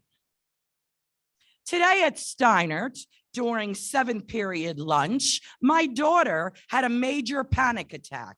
The issue started yesterday with a group of boys that were harassing her and surrounding her around the lunch table. Nobody seemed to see it, but there were video that were viewed and watched by probably Mr. Aldabello and you, Dr. Rocco, who watched my child's videos. And do you know what the repercussions were? While this child went to the hospital, had a panic attack, they're trying to put her on Ativan. You gave them You know what the repercussion was? We're gonna bring Soma, you boys into Ms. the Soma, lunchroom Ms. and have Soma, lunch Your 3 with minutes is up, us, Ms. Soma. with us Let's be in the respectful of main everybody office. else. It doesn't seem to work. The political garbage that goes Soma, on your 3 in minutes this are up. district is disgusting. I'll be back. Thank you. Patricia Staley.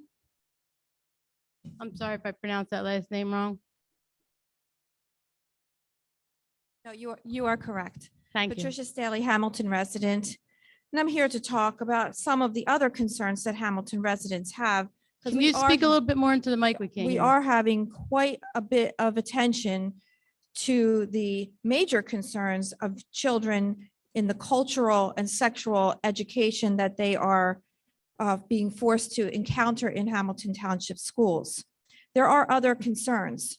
The Hamilton community is becoming more aware of the school academics that seem to me to be very, very poor. It is the only test that we have that the public can evaluate, and that is the couple of them, Smart Start and NJSLA.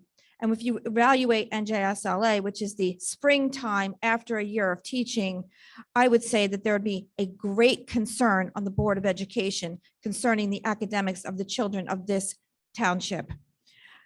Just looking at the fourth grade language arts schools, fourth grade language arts scores in Alexander, 43%, only 43% of the children met expectations, with only 12% exceeding them.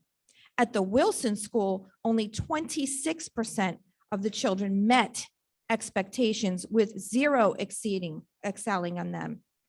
In Algebra 2, we'll take a jump up to math in high school. Hamilton West in Algebra 2 in 10th grade, which is the second time that it's offered, only 52% were meeting expectations, with 3 exceeding them.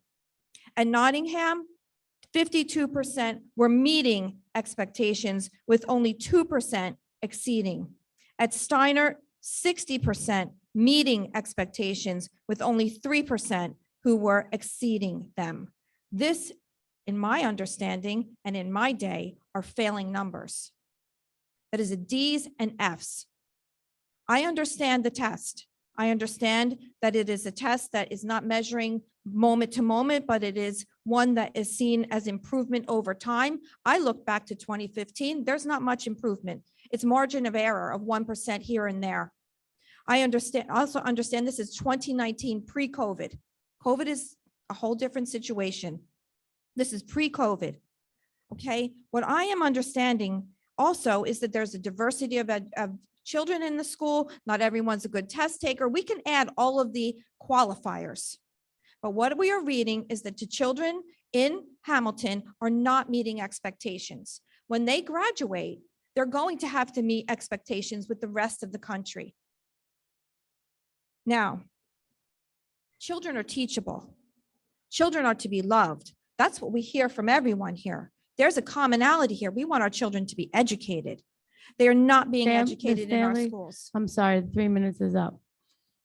Thank you. And I would just like to understand children are teachable, and I have heard over and over about the diversity concerns from this board, but it is the diverse students who are failing the most. Your attention is not on them. Okay. They are Stanley? not succeeding. We are watching that. Stan- We're very concerned, and we would like to see not Stanley? only, yes, I am going to I'm finish. sorry, Thank but- you. I would like to see not only taking the understanding of the cultural Ms. change that Stanley. you are trying to Ms. indite into Stanley, the please be children. respectful of it's- others like everybody else has. Your 3 minutes is up. Thank you. Thank you. Thank you Ms. very much. Stanley? It's Staley. You're, Staley. okay, well, Yes, your Staley. 3 minutes are up. We need to move to academics and. We off have of- Stacy Byrne. Thank you. You're next, Judge- Stacy Byrne.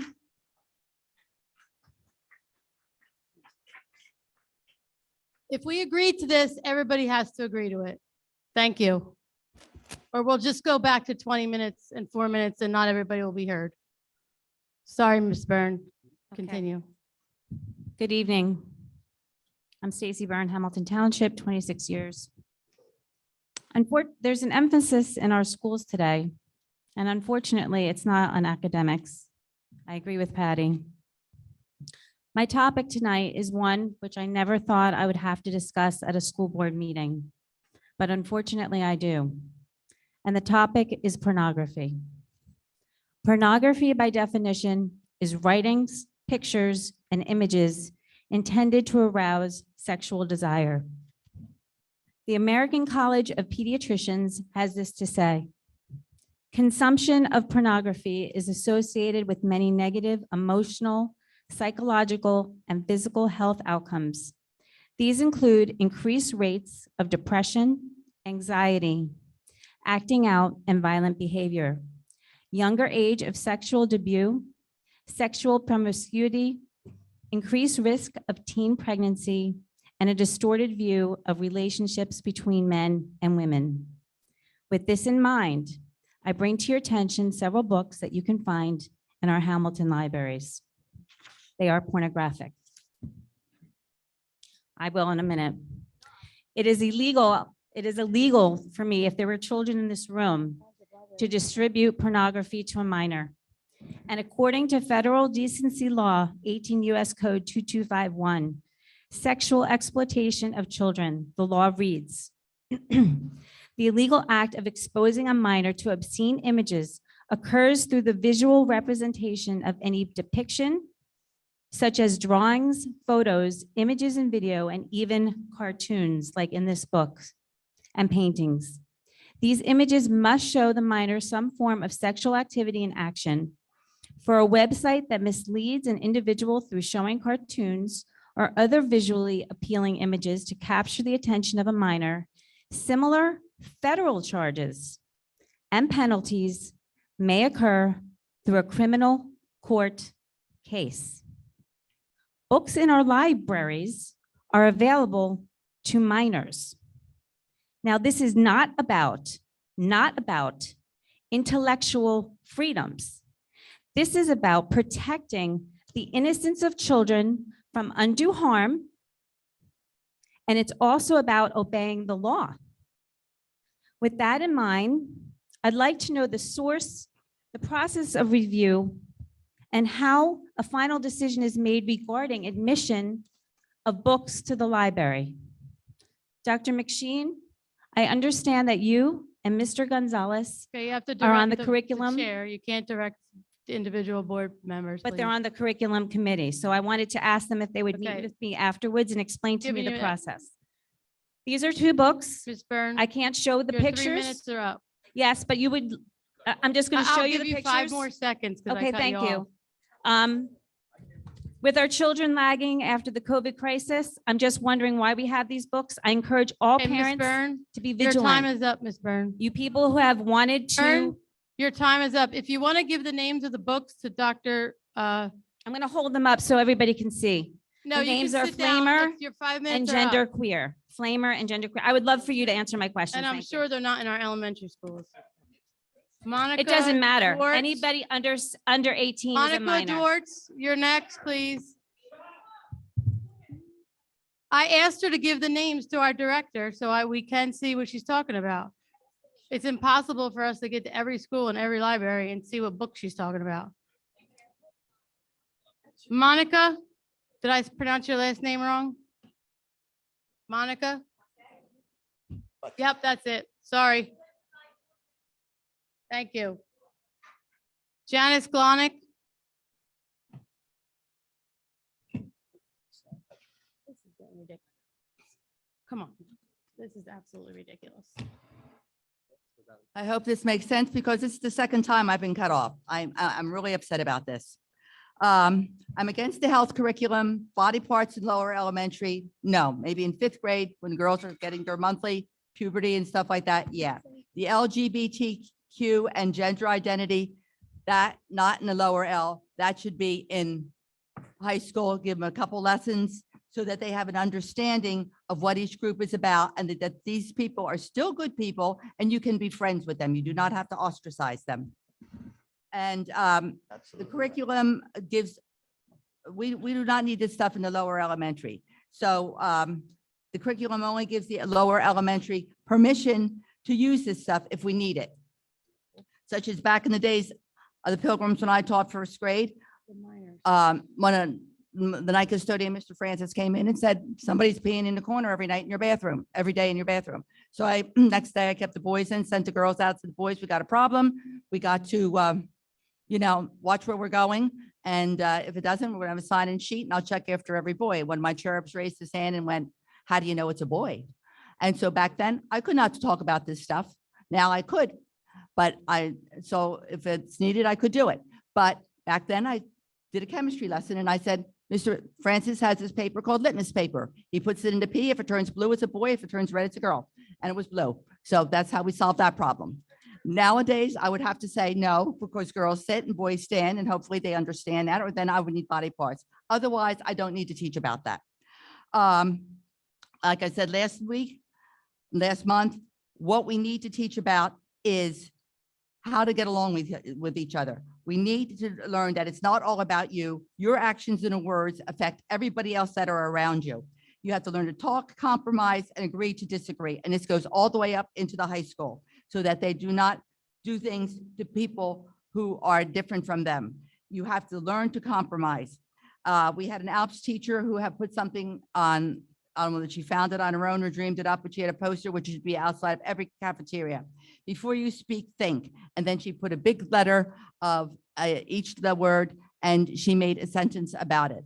Before you speak, think. Number 1, T, is it true? H, is it helpful? I, is it inspiring? N, is it necessary? I don't need to say that your shirt is ugly.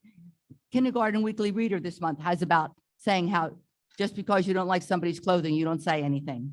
And K, is it kind? That's a thing that is totally missing all the time. We need to learn about kindness. And speaking of kindness, I had a principal who was Mr. Pearson, who they did a scholarship with. And one of the students for the competition wrote, in a world where you can be anything, be kind is unknown. And we got to stop that. We've got to fix that up. And being kind also, I think, can start here in this boardroom, because we politely, kindly listen to your reports, no matter how long they are. We politely, kindly listen, wait for you to come out of executive board. Sometimes it was an hour, sometimes it was an hour and a half.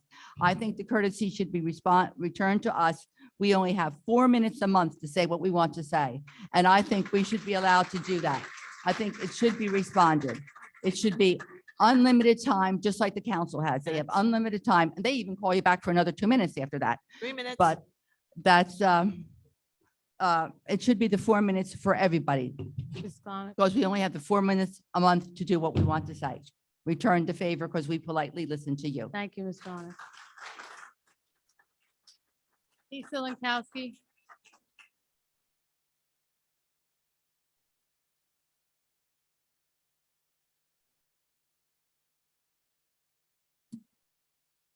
Good evening, Lisa Lankowski, Hamilton resident for many decades, Hamilton mom. This month is the 7-year anniversary of HTCSE, which is Hamilton Township Community Supporting Education. We started this group 7 years ago, if you can believe it, out of concern about the playgrounds. And look where we are now. I would go back to that for anything, but alas, here we are. Anyway, we created that group because we saw the plight of the playgrounds, and we also had a transparency issue back then that is no longer, thank goodness. And I just wanted to say that we are having a meet and greet for the Board of Ed, because we do this every year. And we are going to have this on the October 13th from 7 to 9 p.m. in the library basement. This is our annual event. We've been doing spotlights starting since last week of each candidate. Today was the 7th candidate out of 9. The public can still submit questions until October 1st for that event, and then they will be picked at random. I thank you for your attention, and I'm grateful that we don't have unlimited time, because I was once at a Board of Ed meeting that lasted until midnight, and I have no interest in going back to that. So thank you so much for the time. Mrs. Lankowski, before you walk away, it might be just me being, is there a location for that? I don't know if did I see that? The Okay. library, the basement of the Okay, library. thank you. Thank you. Michelle Karancic.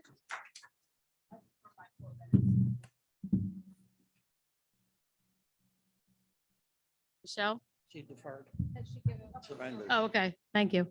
Lisa. Really messed up this last name. Gradiola? Gradiola? I assume is that you? Okay, sorry.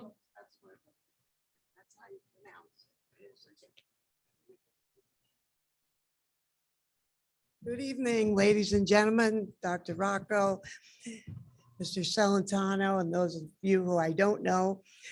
I know questions are frowned upon, so I'm not going to try, I'm going to try to rephrase, so it's a statement.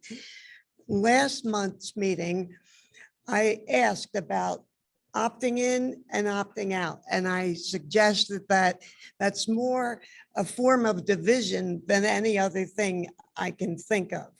I mean, when you say that group, oh, they opted out, what do you think the kids are going to do to them that opted in? It's going to create more divisiveness, more problems within the framework of the school. And I also wanted to mention, I'm sorry, I don't forget, I don't remember the lady's name, but she was talking about the separation of church and state. Now, we all know that it's in the Constitution. Continue. Please continue. I I'm don't want sorry, you- I was being asked a question and I answer. So, Part of our policy. It's not something we just drew out I of the know, I air. know. Let's get a little levity here. Last month, I was told by you that you all had seen the curriculum. And I asked, I'm going to ask again, even though I know I'm not supposed to, can someone tell me when we are going to see this curriculum in writing? And an agenda for a meeting, because we can't really ask questions or voice an opinion without having seen it. Is it on a website? Is it just if you're lucky enough to grab one? How is it? There is no curriculum yet. It's the 2014 curriculum that we've had for 8 years. That's why there's nothing for you to read yet, because we're still going through it to make sure it's appropriate for what we all think for this district. Okay, well, last month I was told that you all had gone through it all, So, and we I start- wanted to know if you were close to making a decision. Well, I'm gonna clarify that for you, because I think Thank you. everybody in this room needs to hear us one more time. Okay. We looked at it as each committee. Curriculum committee has looked at it. Our administration are looking at it. Now we're picking it apart. And each committee, as you heard Dr. Ferrara say during her report, or maybe you didn't, that each committee is going to now look at it again. We didn't just take the curriculum from the state and put it into our schools like everybody here keeps saying. No, I don't. 2000 I didn't wait, say Wait, that. you never wanted to answer, so let me finish. Hey. We have the 2014 curriculum in there right now that these kids have had for 8 years. Prior to any curriculum change or vote, you will see it because it'll be on the agenda, and we probably would have talked about it here in public a few times before it gets implemented. That's not even close. And no matter what came down from the Department of Education today, I'm not going to speak for my fellow board members. That doesn't scare me, telling me something's going to happen to the district if we don't accept the whole entire thing. Right, well, that makes It's very sense. complicated. You can research it yourself. I'm sure a lot of these people say they have it. You can read what they're suggesting we use, but that's not even close to what we've discussed yet. When will Now you I'm gonna be continue. making a decision? And I thought it was the 2020 curriculum that is up for vote and decision, the one that talks about anal sex, vaginal sex, rape, I'm sure, LGBTQ, everything. We're not yet. And Okay. if you wanted us to make a hasty decision, then nothing's more people would be hasty. here in line. So I That's why haven't we're seen taking our hasty time. in the government Right now, it's forum. 2014. We'll definitely let you know when we're implementing the new one. Okay, and just to get back to the separation of church and state. When you say that you want to talk about to a first grader, how do you identify? Are you a dog? Are you a kitty? Are you a boy? Are you a girl? Are you black? Are you white? All this does is create confusion. And while God may have been removed from our schools, which is just truly appalling on its face, but this God doesn't make mistakes. We make mistakes. You all make mistakes. God doesn't. He created male and female. And that should be the end of it because God doesn't make mistakes. I don't care what religion Thank you you. are. He doesn't. And that's who I ultimately answer to and who all of you answer to. Something funny over there? Wasn't sure. Okay. Nothing funny. Okay, thank you. But what it comes down to is common sense. Do you want your 5-year-old Thank you. to be? Your taught- 3 Wait a minutes is minute, up. you took a I minute of put it my on time, stop, Madam ma'am. I President. put it on stop when I spoke and everybody in this room that's looking at that saw it. Oh, I like stopped this. it 3 times for you while I answered a question that you say we never answer. So your 3 I was minutes told is up. last month that you are not allowed to answer questions. We're not, but I decided to let this room know what the truth is. The 2014 Mhm. health curriculum is what your children are learning Right now. as of today. Right. I don't know how many times we can say this. Oh, I understand that. I bet you when the election's over, all this will go away. Well, I was gonna close with Okay, that. your time is up, ma'am. 3 minutes is up and I stopped the clock 3 times for you. I did. You can roll back the camera if you don't believe me. Next, we have Kelly Furman. Kelly Furman. You're next. This is ridiculous. Hi, my name's Kelly. I'm a senior at West. And I really wish I didn't feel like I had to be here today, but I don't really think sitting down and just watching this happen is really an option for me anymore.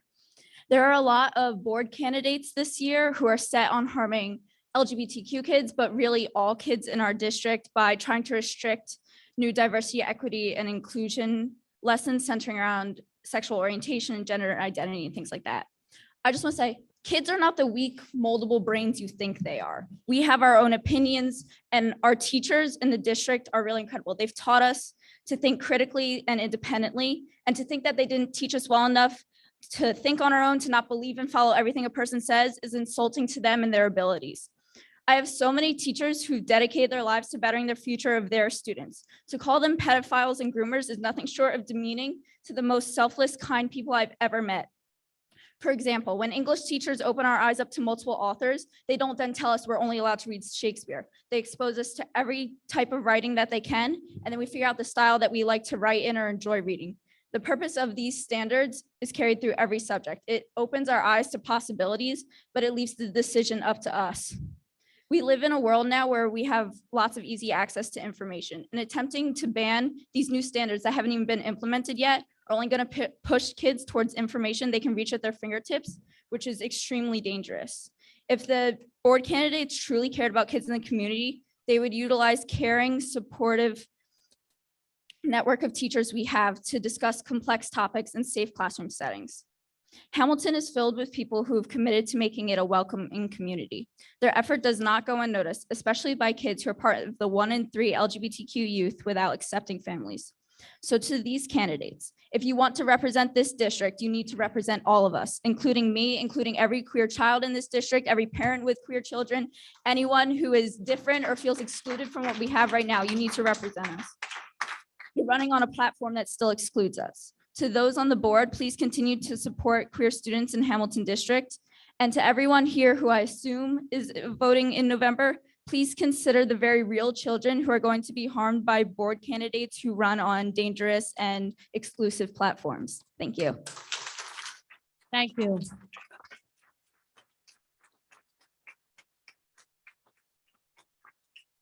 John Fisher.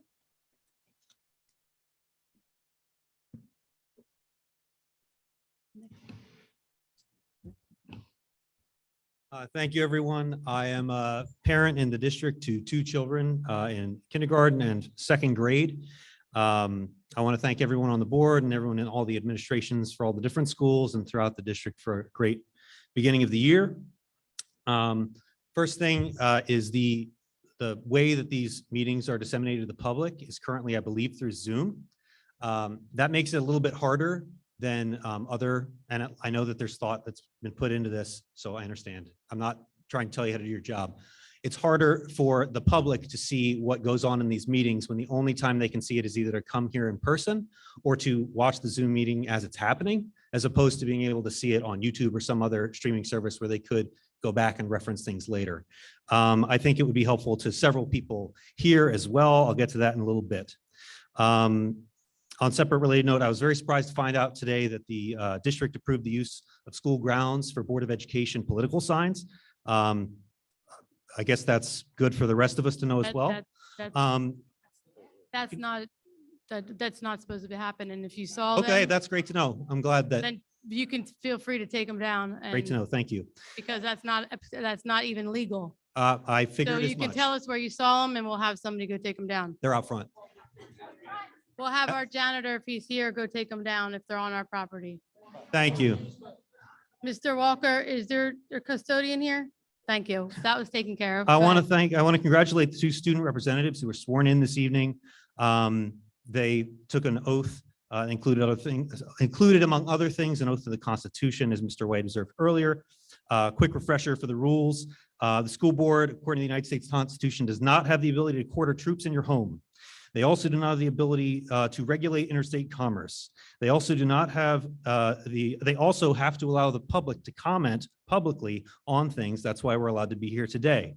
Finally, they are not allowed to make the school district adhere to a religion. You can reread the Constitution as well as many Supreme Court cases that have explained this in detail, rather than just saying one phrase is not in the Constitution. It's easy to look up. By the way, earlier I was talking about making the district meetings available on YouTube or some other thing where you could reference them later. I think that would be really helpful for Ms. Byrne, who said earlier that she couldn't imagine talking about pornography on a public meeting. When very last meeting that I was also present at, she also talked about various sexual positions and acts. That might be helpful for her and everyone else who might want to go back and take a look. It might be useful to just remember things month to month. By the way, Flamer and Genderqueer, I can't imagine why those are the two books that she decided to report a graphic.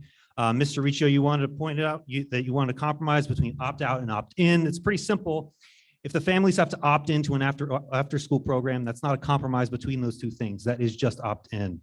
Now, earlier there was talk about how hard it is to fill teaching position of the district. I had something very flowery written here.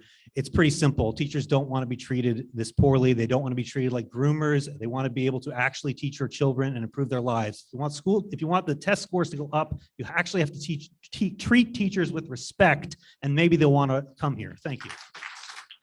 Thank you. Joanne Bruno? Okay, thank you. Fran Carroll? Nope.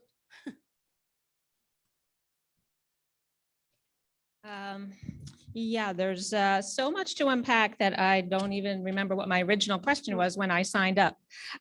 So just a few things. I'm just obviously disturbed by some of the misinformation stated here tonight and some of the topics brought up and how people don't even know what they're talking about. The ignorance is astounding. For the first gentleman who spoke about the curriculum, CRT is not being taught in schools. That is something for, graduate level, from what I understand, law school and college. That's ridiculous. I do want to point out that multiculturalism and diversity is so important that that's not something that we want to get rid of, although some may want to do that. I think you do have to acknowledge some of history of this country, which I remember a little thing called slavery that was a big deal in this country a long time ago. And to just ignore that is not something that anyone should be for. And this is not to make any white people today feel responsible for slavery. I don't feel responsible, but I do feel it's important that we learn and we teach about it. And now we have some Board of Ed candidates running in town who want to ban books. I will just caution, obviously, against that kind of censorship and what that leads to. We have seen this in world history and how dangerous that can be. That's just beyond disturbing. I don't even know how to, and just their, focus and just preoccupation with pornography is disturbing to me. And I just, and things like the curriculum, so for those who are very so upset about this, the state's proposed curriculum, which of course, anyone who has been paying attention knows that we are not teaching here. We are still the 2014 standards. Also, that has been available. It's available if you do your homework and, you know, read it for yourself online, go Google it. If you're going to talk about something at a meeting, I think you should know what you're talking about. That's just me. And just like I said, beware of censorship. And I hope that people do vote in this election for candidates who support teachers and do not make them out to be the enemy. They do an amazing job for very little pay. And right, this teacher shortage, I think, can be tied to some of the sentiment that is going on for political purpose, completely political purposes here in Hamilton and all across this nation right now. And also, so my original question, if I do have a little bit of time left, was I did want to ask about, there was concern with Trenton Waterworks and the Legionnaires problem in the water. And there was a question from some parents who've been asking me, what is the school doing? Has the school districts been tested and is our water safe for the kids? Thank you.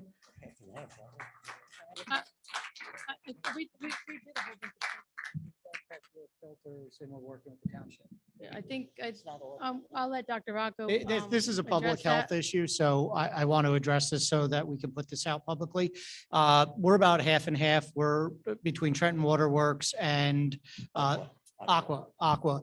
And so we have flushed our pipes as we were requested by the township. We are talking with the township about that. We've installed a lot of bottle fillers with filters on them. And so that's how we've transitioned to that.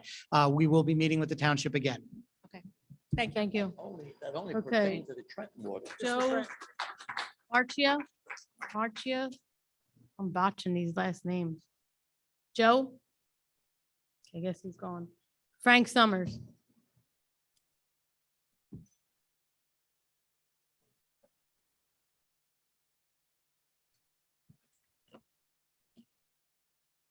Good evening. I'm Frank Summers, Grayson Avenue. Been in this township since I was 3. I've gone through all the schools. Can you just lift your, I got the message. I've been through all the school system here. My wife has, my children have. My one daughter actually taught in this school for a little while before she got married and moved up near her husband. And, when she got married up in North Jersey. I am running for the board also. I've been talking to a lot of people this past month, and what I'm about to read is their concerns, okay? It's already been discussed that this is only on Zoom or you got to be here. Most of the people I've discussed this with and talked to want this back on the television. They can watch it at their leisure. They can tape it. DVR. I get yelled at for saying tape because I'm old. They don't have, a lot of the elderly don't have computers, don't have smartphones, so they can't even watch it on Zoom if they wanted to. So that's one item, okay? The other item is taxes. The elderly say their property taxes are too high, and obviously it's school taxes. Some of them want their taxes frozen. I've explained that that isn't what the school board does. They need to talk to the other government.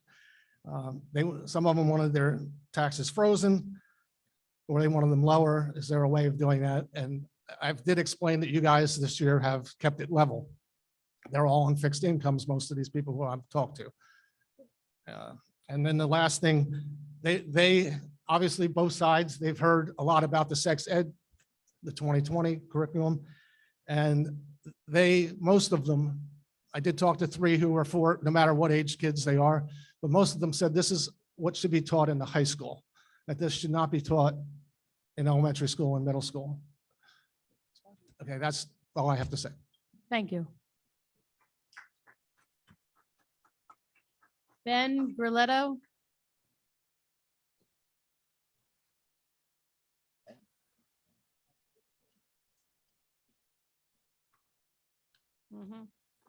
Ben Grilletto. Thank you for the opportunity to address you tonight. I know you said the 2014 standards are in place. I think the concern here is that the 2020 standards are still up for consideration. So that's why we're continuing to address this until decision has been made on that. I wasn't sure whether I was going to speak here tonight, but I felt something had come to me and I wanted to share this with everybody. And so I'm going to read you something from the nj.gov website. So this comes directly from the nj.gov website. And it's regarding Megan's Law. And it's in the FAQs, and it's about what types of offenses require registration. And so I'm going to read a kind of piece of this that's in here. And it says, endangering the welfare of a child by engaging in sexual conduct which would impair or debauch the morals of the child, endangering the welfare of a child through acts involving pornography featuring a child, promoting prostitution of a child, luring or enticing. Now we've mentioned, and there's some books that have been brought up here that have some very explicit pictures. And so when you have a chance to look at that, I would suggest that you do. That falls under the definition which was nicely given about pornography. I'm going to read that from Megan's Law again, just so we can understand this. Endangering the welfare of a child by engaging in sexual conduct which would impair or debauch the morals of the child, endangering the welfare of a child through acts involving pornography featuring a child, promoting prostitution of a child, luring or enticing. You can go right on the website, nj.gov, and take a look at it there. So I suggest that you would take a look at that. I think that's important. The content this curriculum is going to teach is one of the very things this law is trying to protect our children from.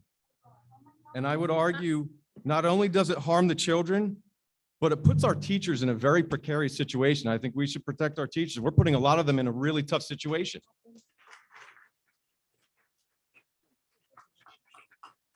I'm going to read a quote, actually, and this quote is directly related to the recent events surrounding Steiner, the teacher with the inappropriate relationship that was going on. And this quote actually comes directly from Dr. Rocco. And I'm going to say, Dr. Rocco, I agree 100% with the quote that you put in there. And I think everybody in this room will agree 100% with this quote. And I'll read this quote. This was in the news and multiple news sources. My paramount concern is the safety of our students. We have no tolerance for any actions that harm or could potentially harm our students, Rocco said in a statement. The superintendent stressed that it is important that members of the community contact the district when they believe there is a problem or they have a concern with an educator. Don't put you're going to talk. I'm assuming up. this extends to the curriculum that we're Yes. talking about here as well. So concerns with curriculum. Sir, your 3 minutes is up like everybody else. Can I have 5 seconds, No. please? And I highly suggest you go read Megan's Law and find out why that law was created. Because Mr. Kanka is in this room I know you. and you should read the history behind the law. It has nothing to do with a school book. Excuse me. I'm not being Your hostile. I'm your not- 3 minutes is up. Your 3 minutes is up. Meeting to adjourn, motion to adjourn, people. So moved. Second. Aye. Aye. Thank you.